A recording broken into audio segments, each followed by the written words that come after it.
Hello plus 2 students, welcome to physics class. You, me and physics, where learning never ends.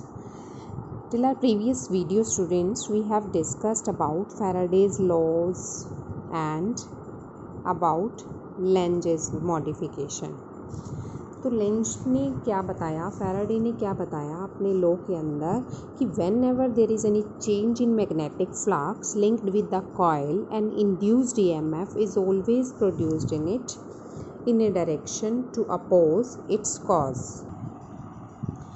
तो यहाँ तक हम discuss कर चुके हैं. Next topic is Lenz law is in accordance with the conservation of energy.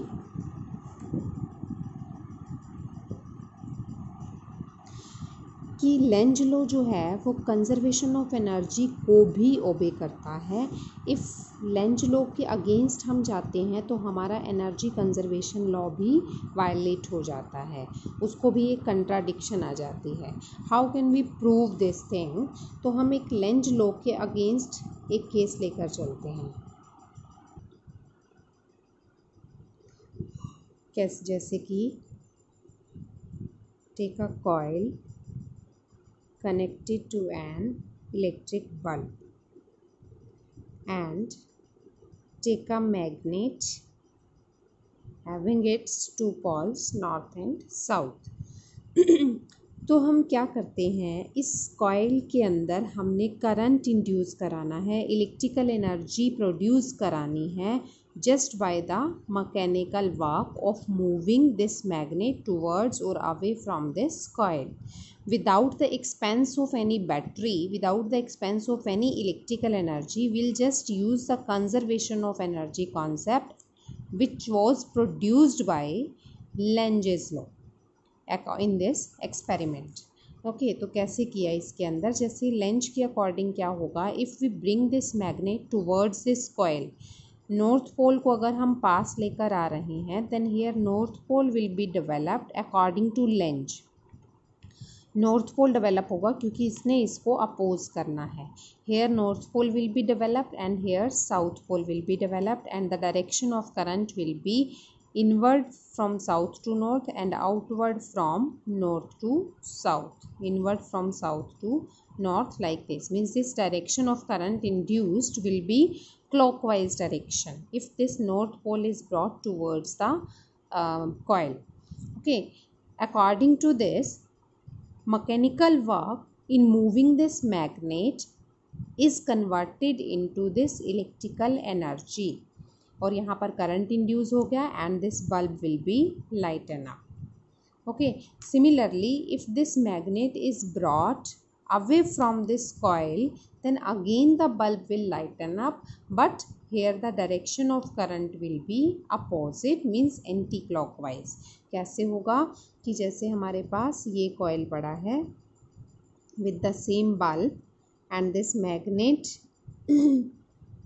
We move away from this coil, means अगर हम north pole को दूर लेकर जा रहे हैं, देन हेयर ऐसा पोल डेवलप होगा जो नॉर्थ को अट्रैक्ट करे, मीन्स यहाँ साउथ पोल डेवलप हो जाएगा और यहाँ नॉर्थ पोल डेवलप हो जाएगा and direction of current will be from south to north inward and from north to south outwards, means direction of current will become now here anti clockwise. So according to Lenz यहाँ पर जो directions बन रही हैं current की, this and this only will be possible, जो conservation को भी प्रूव कर रही है. But if we take a consideration opposite to the Lenz rule, अगर हम अपोजिट लेकर चलते हैं, फॉर एग्जाम्पल अगर हम इस केस में direction of current is anti clockwise, ये जहाँ क्लॉकवाइज है वहाँ एंटी क्लॉकवाइज ले लिया, suppose we are talking about just this case, तो यहाँ अगर हम एंटी क्लॉकवाइज डायरेक्शन बनाते हैं तो क्या होगा, this is the same bulb and this is the direction of current anti-clockwise. Okay, and this is the same case कि हम नॉर्थ पोल को पास में लेकर आए और करंट क्लॉक की बजाय क्या हो गया, एंटी क्लॉकवाइज डेवलप हो गया. अगर हम नॉर्थ पोल को पास में लेकर सपोज यहाँ पे एंटी क्लॉकवाइज है, तो एंटी क्लॉकवाइज का मतलब है कि यहाँ पर नॉर्थ पोल है, यहाँ पर साउथ पोल है, because current moves from north to south outward and from inward south to north. तो ऐसा पोल्स डेवलप होंगे according to the anti clockwise direction. अब यहाँ अगर साउथ पोल डेवलप हो चुका है, दैट मीन्स साउथ पोल तो नॉर्थ को अपने आप ही अट्रैक्ट करेगा. हमें नॉर्थ को यहाँ लाने में कोई वर्क डन तो करना नहीं पड़ेगा, mechanical work which was doing earlier, है ना. तो इट मीन्स अगर हम यहाँ पर एंटी क्लॉकवाइज डायरेक्शन सपोज करते हैं तो क्या होगा कि मैग्नेट को लाने में हमने वर्क किया नहीं, मैकेनिकल वर्क इज़ ज़ीरो, और वर्क डन ये मैग्नेट का अपने आप ही प्रोड्यूस हो रहा है, और इलेक्ट्रिकल एनर्जी भी डेवलप हो रही है without the expense of anything, जो कि एनर्जी कंजर्वेशन रूल के अगेंस्ट है, because an energy conservation rule says that energy can neither be created nor be destroyed. यहाँ पर तो हमने क्रिएट करा दी, क्योंकि यहाँ बिना वर्क डन के एनर्जी प्रोड्यूस हो गई है, इलेक्ट्रिकल एनर्जी भी प्रोड्यूस हो रही है, और ये वर्क भी अपने आप ही प्रोड्यूस हो रहा है कि मैग्नेट अपने आप मूव कर रही है by this attractive force. So this case cannot be possible. The only possibility of the current for this case is clockwise direction, and for this case is anti-clockwise direction, and these directions are given by Lenz rule. So Lenz's law, Lenz's rule is in accordance with the conservation of energy. This thing is proved. Clear? Next, our next topic is motional EMF.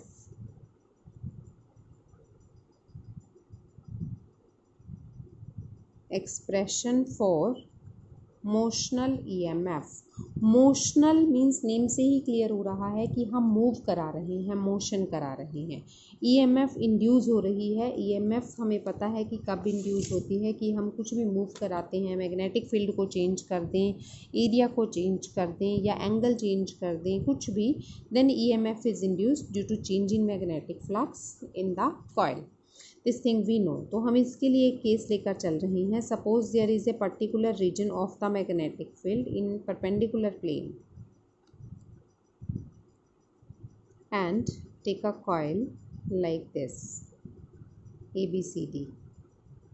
This is the coil ABCD. ABCD एक ऐसा coil हमने ले लिया जिसका length है L and breadth is X. Okay, अब क्या है, हमने इस कॉइल को मूव कराया. Suppose we move this coil out from this magnetic field with the velocity v. Okay, तो जब हम v वेलोसिटी से इस कॉइल को मूव करा रहे हैं तो क्या होगा, the area inside the magnetic field changes. पहले कितना एरिया है, area of coil ABCD is rectangular coil है, तो length into breadth means LX, है ना. और कितना फ्लक्स लिंकअप होगा, flux linked with the coil कितना होगा, phi is equal to field into area is equal to B into area means LX. Okay, and due to motion of the coil, due to motion of the coil with velocity v. अब देखो, जब हम coil को move करा रहे हैं तो इसकी लेंथ पे कोई इफेक्ट नहीं पड़ रहा है. फील्ड के अंदर इसका length part remains same always. Change क्या हो रहा है, इसका एक्स पार्ट चेंज हो रहा है, ब्रेड्थ चेंज हो रही है. जो कॉइल को बाहर ले जाने पर breadth will decrease, and coil को इनसाइड ले जाएं तो breadth will increase inside the magnetic field. बाहर ले जाने पर डिक्रीज हो जाएगी. ओके, तो due to motion of the coil with velocity v, change in area takes place due to which change in magnetic flux takes place. So change in magnetic flux with respect to time becomes d by dt of phi को हम लिख सकते हैं filled into area. So it will become b into lx. अब b same रह रहा है, length part same रह रहा है, change is there only in part x. तो it will become bl d by dt of x part. dx by dt change in this part with respect to time is converted into this velocity. So it becomes velocity. So d phi by dt becomes blv, and due to this change in flux, induced EMF is set up in the coil given by minus of d phi by dt. So induced EMF becomes minus of blv.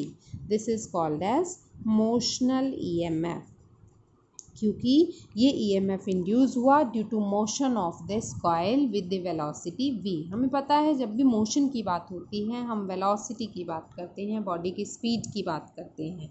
तो body की velocity v given था हमें, यहाँ पर v velocity लेकर चल रहे हैं और उसकी वजह से जो इंड्यूस्ड EMF सेटअप हो गया इन the coil that is negative of BLV. This is an important relationship that we will use in numerical part also and in most of NCERT questions. Okay, revise for this question properly and practice for such questions from the book. Okay, thank you.